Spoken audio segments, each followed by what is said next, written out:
मित्रों 29 जून 2024 जिस दिन भारत ने विश्व कप जीता था, ये दिन सभी के लिए स्मरणीय था। लेकिन जिस खिलाड़ी को सबसे ज्यादा खुशी मिली वो थे हार्दिक पांड्या। और ये खुशी उनकी आंखों से गिरते हुए आंसुओं को देखकर समझी जा सकती थी।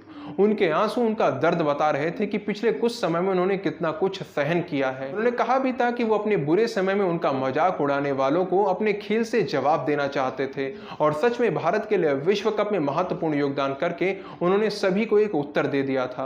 और यही कारण था कि जिस वानखेड़े स्टेडियम में हार्दिक को छपरी कहकर बुलाया गया था, उन्हें अपमानित किया जा रहा था, उसी वानखेड़े स्टेडियम में हार्दिक हार्दिक के नाम की गूंज भी हम लोगों ने सुनी।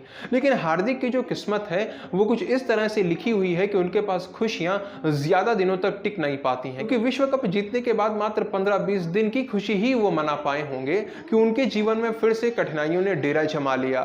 उन्हें एक नहीं बल्कि दो दुखों का सामना करना पड़ रहा है इस समय।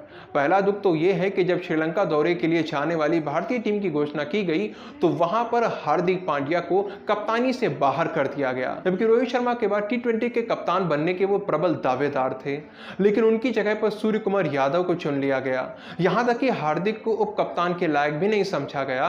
उप कप्तानी से भी उन्हें हटाकर शुभमन गिल को उप कप्तान बना दिया गया। और यह बात हार्दिक के लिए किसी झटके से कम नहीं है। फिर उसी दिन देर रात हार्दिक की ओर से यह जानकारी भी सभी को दी गई कि वो अपनी पत्नी से अलग हो रहे हैं। अपनी पत्नी नताशा के साथ वो तलाक लेने वाले हैं। ये खबर सुनकर कई सारे प्रशंसक बहुत दुखी हो गए। हालांकि ये खबर बहुत पहले से आ रही थी कि नताशा और हार्दिक के बीच सब कुछ ठीक नहीं है, लेकिन जब तक दोनों ने कुछ स्पष्ट रूप से नहीं बताया था तब तक ऐसा लग रहा था कि शायद दोनों अपने रिश्ते को बचा ले जाएंगे। दोनों के बीच बातचीत चल रही है, लेकिन अब बचने की कोई आशा नहीं है। दोनों ने स्पष्ट रूप से अलग होने का निर्णय ले लिया है।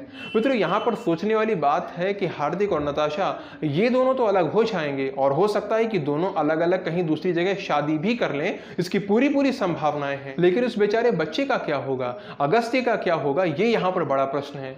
दोनों लोगों ने कहा तो है कि वो अगस्त्य को प्यार देते रहेंगे, उसके लिए वो सब कुछ करेंगे जो उसे चाहिए। लेकिन अब विचार कीजिए कि इनका रिश्ता इतना ज्यादा खराब हो चुका है कि नताशा ने हार्दिक पांड्या को एक दोस्त के नाते भी विश्व कप की जीत की बधाई नहीं दी और यहां तक कि भारतीय टीम को भी उन्होंने बधाई नहीं दी। तो वो अगस्त्य के लिए एक साथ आएंगे, ऐसा विचार करना भी बहुत कठिन है। और जिस दिन इन दोनों की अलग अलग शादियां हो जाएंगी उस दिन क्या होगा उस बच्चे का। बच्चा चाहे पिता के पास रहे या माता के पास, जब तक कि उसे दोनों का प्यार नहीं मिलता है वो अधूरा महसूस करता है।